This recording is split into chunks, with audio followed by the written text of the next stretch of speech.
Alright, for numbers 3 and 5, you have to describe the transformation from the parent function f of x equals square root of x. So this number here, the 5, is the a value. The negative tells you it's going to reflect over the x-axis. So let me just label it. This is a, this is the h, and this is the k. So you would say this function g of x reflects over x-axis.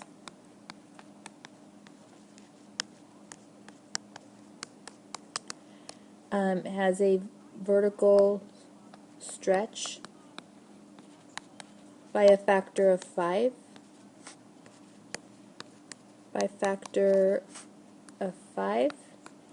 and translates left 1 and down 3. Okay, for number 5, this negative 7 here is your b value. So it's going to be, this is b and this is h. So this one, g of x reflects over y-axis. Okay, it has a horizontal compression, because even though it's a 7, remember you take the reciprocal, by a factor of 1/7, and then it translates 7 units right. Okay, and that 7 units right comes from the h, from right here. For number 7 and 9, they want you to describe the domain and range of each function using set notation. So remember, for that we use h and k. So in this one, h is -4 and k is +3. Since the graph has no reflections, right, you know that it goes like that, in that direction, right?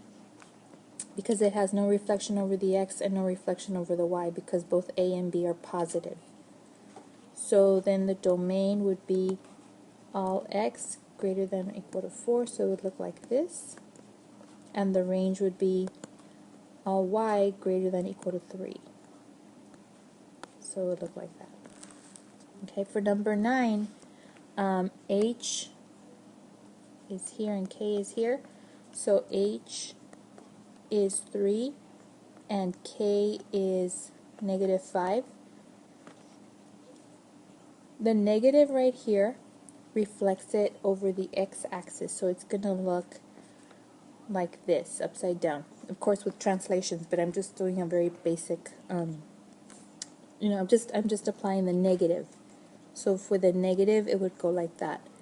So you know that the domain, which is right here associated with the h, is going to be all x greater than or equal to 3, so it's going to go like this. And the range, notice how when you go from the bottom to the top, you start off and there's an arrow at the bottom, and then you go to the top. So it's going to be from -infinity to -5. Okay, because of the reflection, that's what caused it. So on number 11 and 13, you're going to graph the parent function f of x equals square root of x, and I already have it right there in blue. So now I'm going to transform g of x using the parameters. I've already labeled 1/3 is b, h is -4, and -1k, right? And I've already labeled over here on the above the points, the only parameter affecting y is k, so that's why I put a -1 right there. And b and h both affect the x. And remember, b, you do the reciprocal, so that's why you see a 3 here, not a 1/3. And then the opposite of h, so if you have a +4, then you're going to see a -4 right there. Okay, so 3 times 0 is 0. 0 minus 4 is negative 4. And then minus 1, negative 1 plus 0 is negative 1. 3 times 1 is 3. 3 minus 4 is negative 1. Negative 1 plus 1 is 0. 3 times 4 is 12. 12 minus 4 is 8. Okay? And then negative 1 plus 2 is 1. So here are the points. The ones in pink are for g of x. So let me go ahead and plot them. And again, this is the dot, and this is the arrow. So negative 4, negative 1, negative 1, 0, and 8, 1. Whoa, 8, 1. 4, 5, 6, 7, 8, way over here. So notice how it got stretched horizontally. Okay? And the arrow goes on the right, the dot on the left on negative 4, negative 1. And so they also want you to give excuse me, the domain and the range of the g of x function. So the domain, okay, notice there was no reflection, no negative a or negative b. So we just take our h and k point, and so for h it was negative 4 to infinity. And for the range, the k is negative 1 to infinity. Now you could take, go left to right and you get the same answer, bottom to top, and you get the same answer for range. So for 13, I've already identified the parameters. So for a is 4, h is negative 3, and k is negative 4.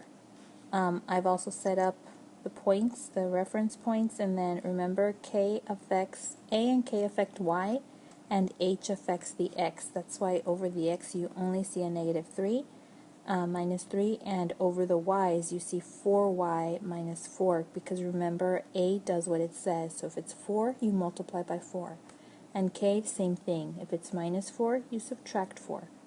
So let's go ahead and transform the points. So negative 3 plus 0 is negative 3. 4 times 0 is 0. 0 minus 4 is negative 4. Negative 3 plus 1 is negative 2. 4 times 1 is 4. 4 minus 4 is 0. Negative 3 plus 4 is 1. 4 times 2 is 8. 8 minus 4 is 4.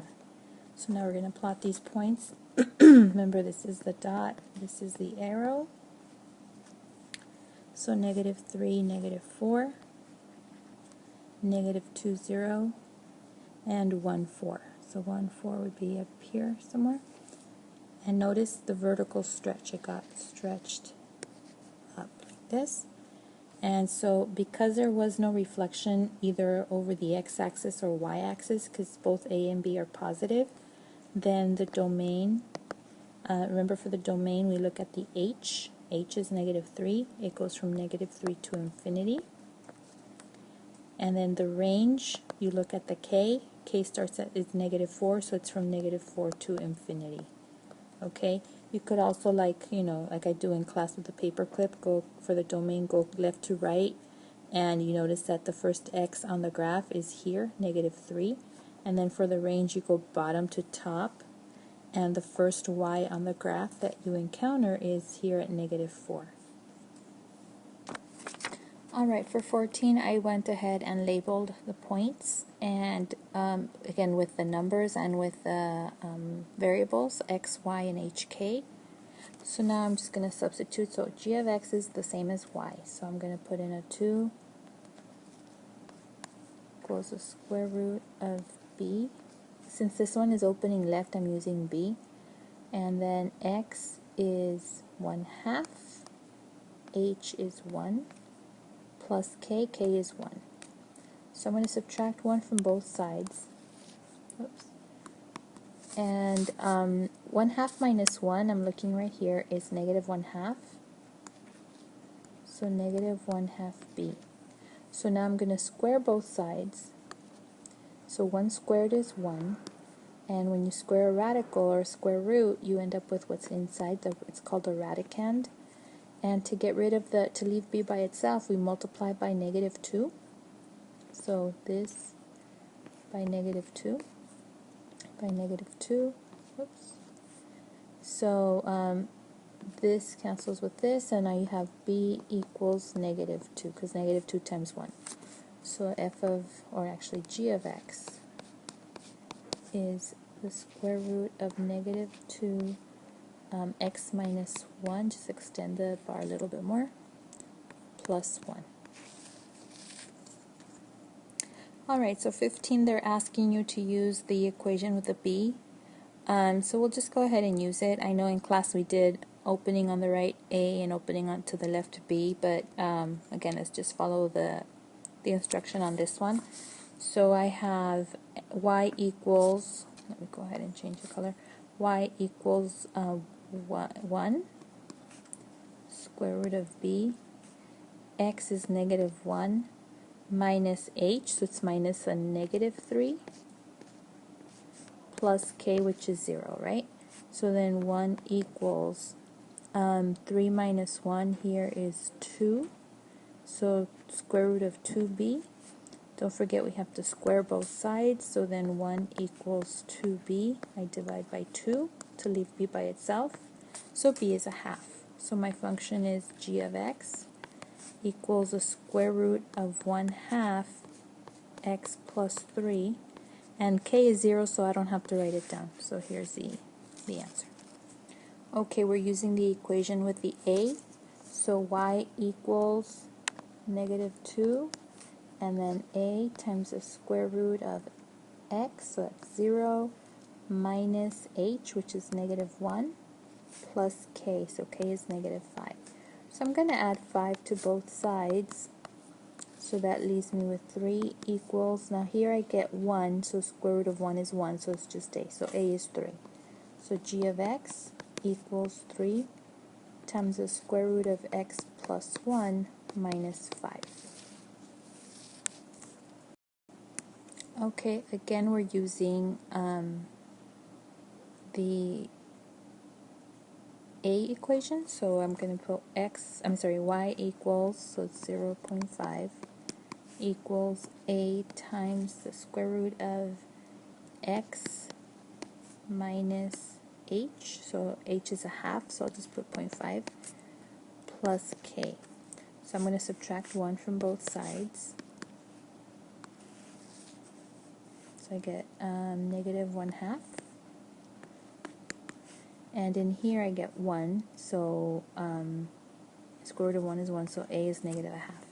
So you write g of x equals negative 1/2 times the square root of x minus 1/2 plus 1.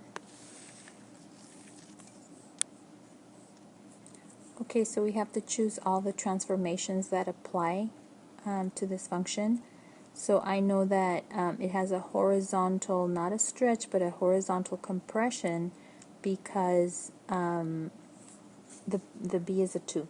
So I know it has a horizontal compression.